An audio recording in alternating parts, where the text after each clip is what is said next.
மார்கசீர்ஷ மாஹாத்மியம் 10ஆம் அத்தியாயம் என்றழைக்கப்படும் 10ஆம் நாள் கதை. இன்றைய கதையானது பகவான் ஸ்ரீ கிருஷ்ணருக்கும் தேவி ராதைக்கும் இடையிலான மையல் குறித்த கதை. பகவான் ஸ்ரீ கிருஷ்ணருக்கும் தேவி ஸ்ரீ ராதைக்கும் இடையேயான அன்பை குறித்து யாருக்கு தான் தெரியாது. பகவான் ஸ்ரீ கிருஷ்ணரும் தேவி ஸ்ரீ ராதையும் பிரிக்க முடியாது என்று கூறப்படுகிறது. ஆனால் அவர்களுக்கிடையே இவ்வளவு அன்பு இருந்தால் இன்றும் அவர்களின் பெயர்கள் ஒன்றாக கருதப்படுகின்றன.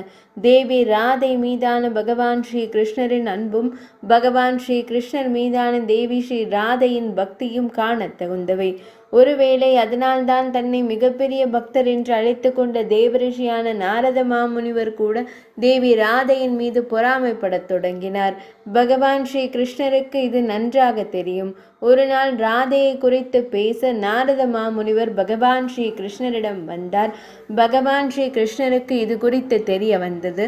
நாரத மாமுனிவர் அங்கு சென்றவுடன் பகவான் ஸ்ரீ கிருஷ்ணர் அவரை கண்டு தலையை பிடித்து கொண்டு அமர்ந்தார்.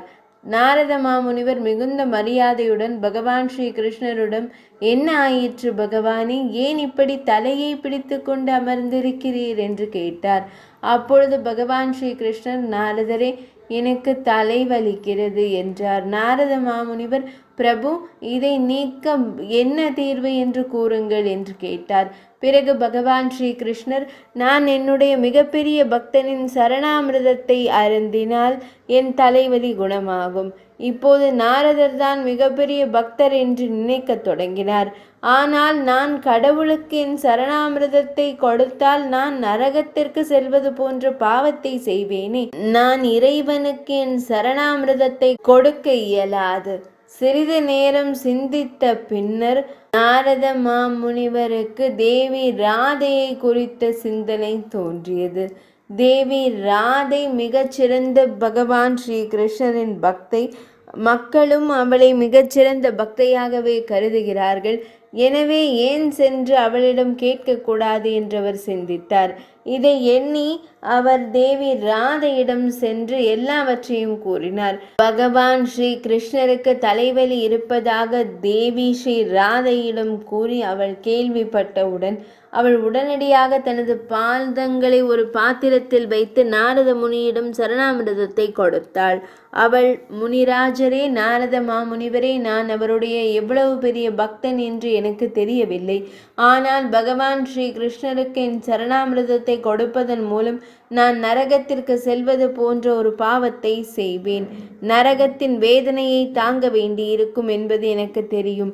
முனிவரே, நான் அதையெல்லாம் தாங்க இயலும். ஆனால் என் இறைவனை என்னால் உள்ளே பார்க்க முடியவில்லை. வலி.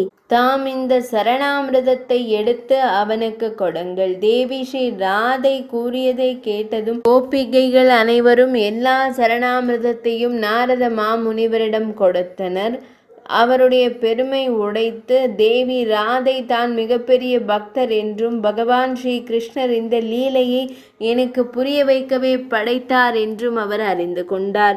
நாரத மாமுனிவர் தேவி ராதையிடமிருந்து திரும்பி வரும்போது தேவி ராதையின் பெயரின் ராக மட்டுமே அவரின் வாயிலிருந்து கேட்டது, வாக்கிலிருந்து வெளிப்பட்டது.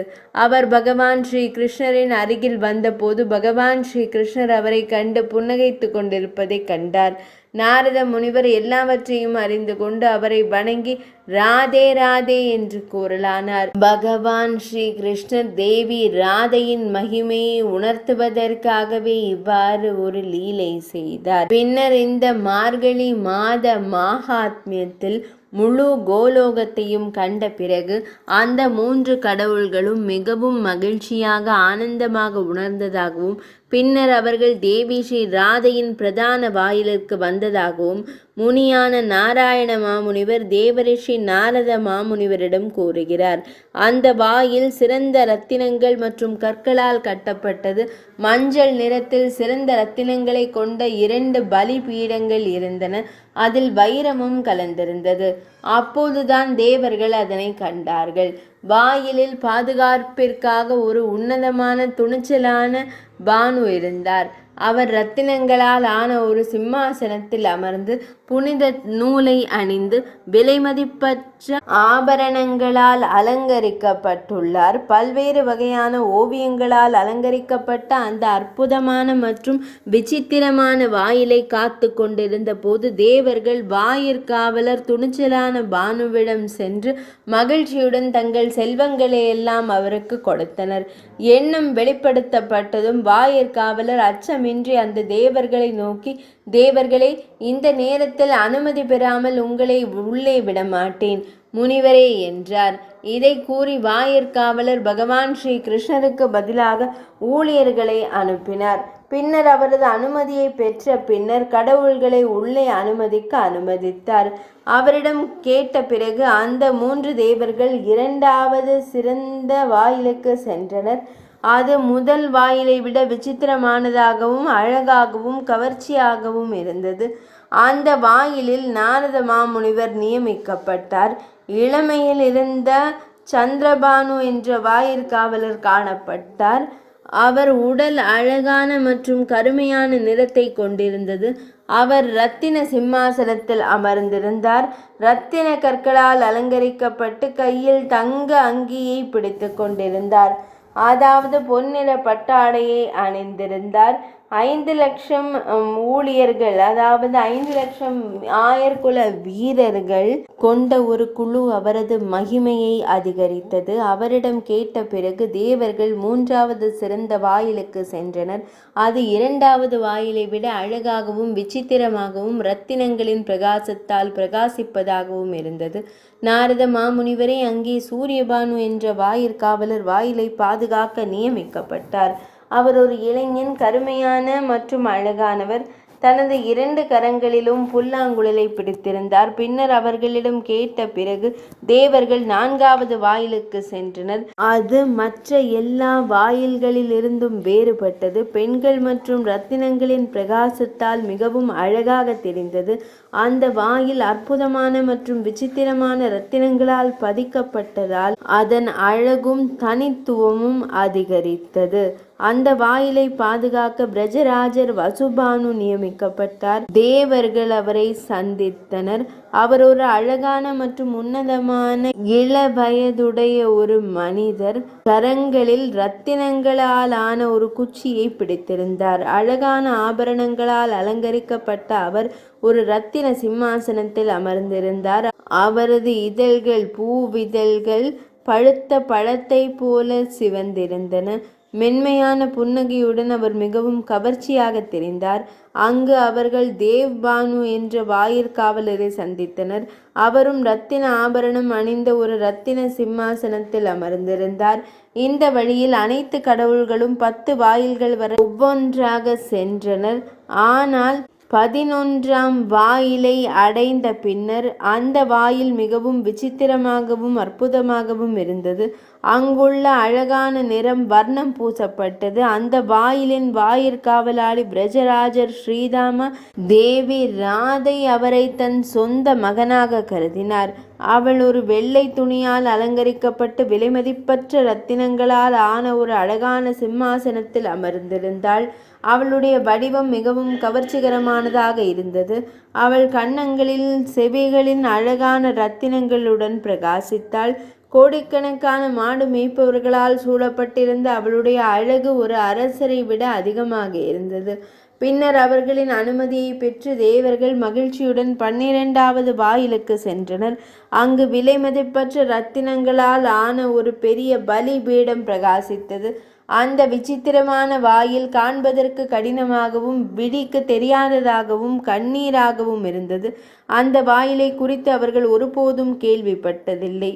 12வது வாயிலை பாதுகாக்க அழகான மாடு மேய்க்கும் பெண்கள் நியமிக்கப்பட்டிருப்பதையும் அவர்கள் சந்தனம், அகுரு, கஸ்தூரி மற்றும் குங்குமம் போன்ற அழகான பொருள்களால் தங்களை அலங்கரித்து கொண்டதையும் தேவர்கள் கண்டார்கள். அங்கே 100 கோடி மாடு மேய்ப்பவர்களில் பகவான் ஸ்ரீஹரியால் நேசிக்கப்பட்ட ஒரு சிறந்த மாடு மேய்ப்பவரும் இருந்தார்.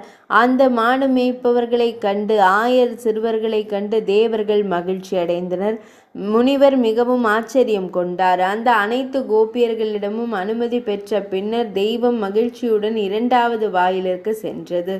இந்த வழியில் 3 வாயில்களில் ஒவ்வொன்றாக சிறந்த மற்றும் அழகான கோபிகை பெண்கள் தன்னை பாதுகாப்பதை கண்டார். அவர்கள் அழகிகளில் மிகவும் அழகானவர்கள், மிகவும் வசீகரமானவர்கள், அவர்கள் மரியாதைக்குரியவர்கள், அழகானவர்கள், அவர்கள் அனைவரும் கூட்டத்தில் சிறந்தவர்கள், தேவி ஸ்ரீ ராதைக்கு மிகவும் பிரியமானவர்கள். இந்த வழியில் அந்த 3 வாயில்களும் ஒரு கனவின் அனுபவங்களைப் போல அற்புதமானவை மற்றும் விவரிக்க இயலாதவை. அவர்கள் அனைவரையும் அந்த மாடு மேய்க்கும் சிறுவர்களுடன் உரையாடி அவர் ஆச்சரியம் கொண்டார். பின்னர் அந்த 3 தெய்வங்களும் 16வது அழகான வாயிலிற்கு சென்றனர். அது தேவி ஸ்ரீ ராதையின் உள்ளறையின் வாயில். அது அனைத்து வாயில்களிலும் முதன்மையானது மற்றும் மாடு மேய்க்கும் சிறுவர்களால் மட்டுமே பாதுகாக்கக்கூடியது. அந்த வாயிலில் மாடு மேய்ப்பவர்கள் மட்டுமே இருந்தனர். தேவி ஸ்ரீ ராதையின் 33 வயது தோழி இந்த வாயிலை பாதுகாத்தாள். அதாவது அவள் பாதுகாத்ததை அனைத்து தேவர்களும் கண்டார்கள். வாயிலில் நின்ற அனைத்து தேவர்கள் அனைத்தையும் கண்டார்கள். அந்த வாயில் விலை மதிப்பற்ற கற்கள் மற்றும் இரத்தினங்களால் ஆன விலைமதிப்பற்ற வாயிலாகும். இந்திர நீலமணியின் பல தூண்கள் அதன் அழகை மேம்படுத்தி கொண்டிருந்தன. அவற்றின் நடுவில் குங்குமப்பூ நிற சிவப்பு மணிகள் பதிக்கப்பட்டிருந்தன. அந்த வாயிலில் பாரிஜாத மலர்களின் மாலைகளால் அலங்கரிக்கப்பட்டிருந்தது. அவற்றை தொட்ட பிறகு வீசும் காற்று அங்கு சென்றது. சுற்றிலும் நறுமணம் பரவி கொண்டிருந்தது. தேவி ஸ்ரீ ராதையின் அந்த அற்புதமான அந்த புறத்தின் கதவை கண்ட பிறகு, அதாவது அந்த வாயிலை கண்ட பிறகு, பகவான் ஸ்ரீ கிருஷ்ணரின் பாதங்களை காணும் ஆசை தேவர்களின் மனதில் எழுந்தது. அவர்கள் எந்த சாட்சிகளை கேட்டு தாங்களாகவே உள்ளே நுழைந்தனர். அவர்கள் உள்ளே நுழைந்தவுடன் அவர்கள் அனைவரின் உடலிலும் சிலிர்ப்பு பரவியது. அவர்களின் விழிகள் பக்தியின் உற்சாகத்தால் நிரம்பியிருந்தன. அவர்களின் முகங்களும் கோள்களும் கொஞ்சம் வெளறிவிட்டிருந்தன. இப்போது தேவர்கள் தேவி ஸ்ரீ ராதையின் சிறந்த அந்த புறத்தை மிக அருகில் இருந்து கண்டார்கள். அவர்கள் அதை மிக அருகில் இருந்து கண்டதால் பல 100 கணக்கான இரத்தினங்கள், பானைகள் மற்றும் இரத்தினங்களால் பதிக்கப்பட்ட பாத்திரங்கள் அங்கு அலங்கரிக்கப்பட்டன. அவை விலை மதிப்பற்றவை தவிர மிகவும் அழகாக இருந்தன. அவை அந்த அரண்மனைக்கு நிறைய அழகை சேர்த்து கொண்டிருந்தன. பல்வேறு இசைக்கருவிகளின் மெல்லிசை ஒலி அங்கு எதிரொலித்தது. வீணையின் இசைக்கருவிகளுடன் கோபியர்களின் இனிமையான இசையும் கேட்டது. அத்தகைய அந்த புறத்தை கண்டதும் அந்த தெய்வங்கள் மயங்கினர். அவர்கள் அங்கு மெல்லிசை பாடல்களை கேட்டனர், மேலும் சிறந்த நடனத்தையும் கண்டனர். அவர்கள் அனைவரும் தெய்வங்கள் மிகவும் பக்தியுடன் அங்கே நின்றார்கள். அவர்களின் நல்மனம் தியானத்தில் மூழ்கியது.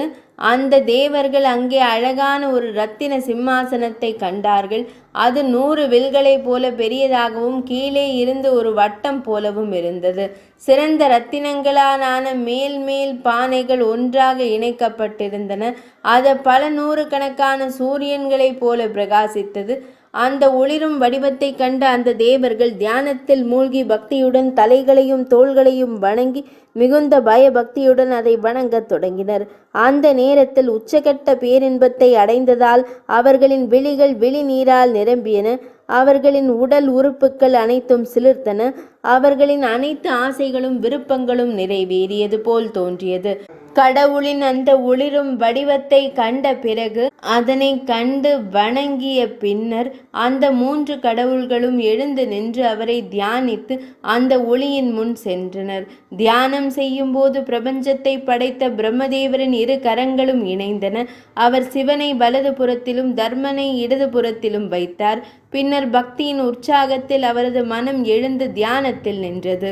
மிகுந்த ஈடுபாட்டுடன் அவர் அந்த உயர்ந்த புருஷரை, தர்ம புருஷரை, பிரபஞ்சத்தின் இறைவனை புகழ்ந்து பேசத் தொடங்கினார்.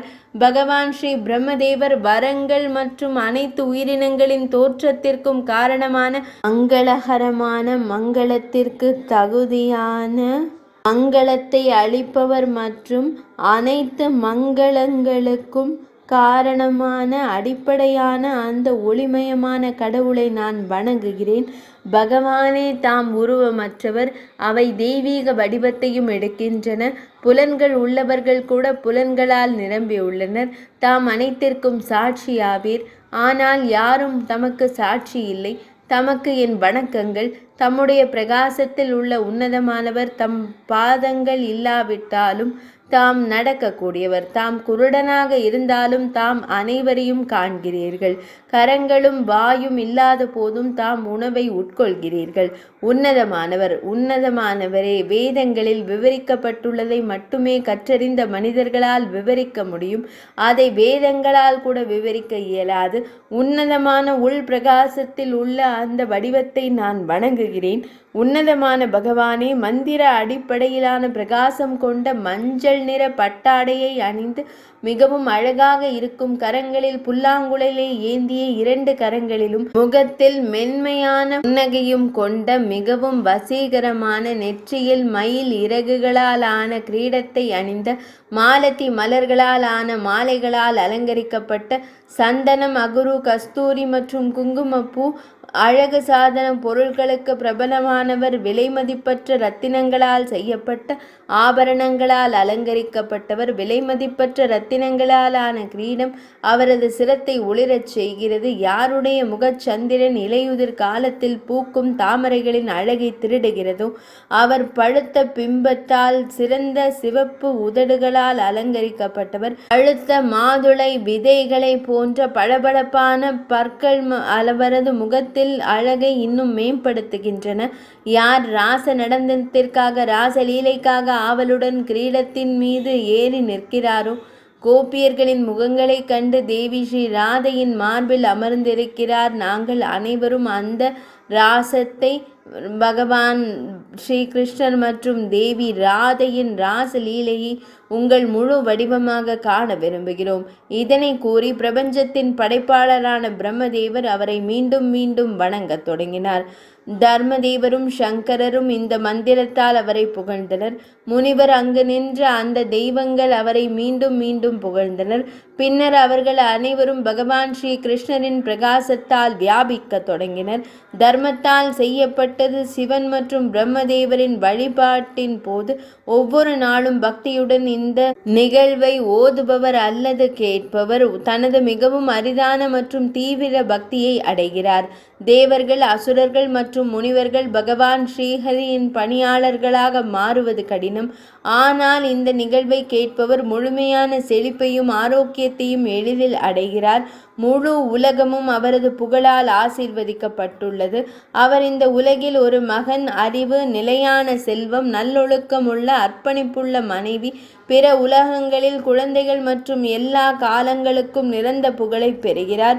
இறுதியில் அவர் பகவான் ஸ்ரீ கிருஷ்ணருக்கு அருகில் ஒரு இடத்தை அடைகிறார். பகவான் ஸ்ரீ கிருஷ்ணர் அவரை அன்போடு கவனித்துக் கொள்கிறார்.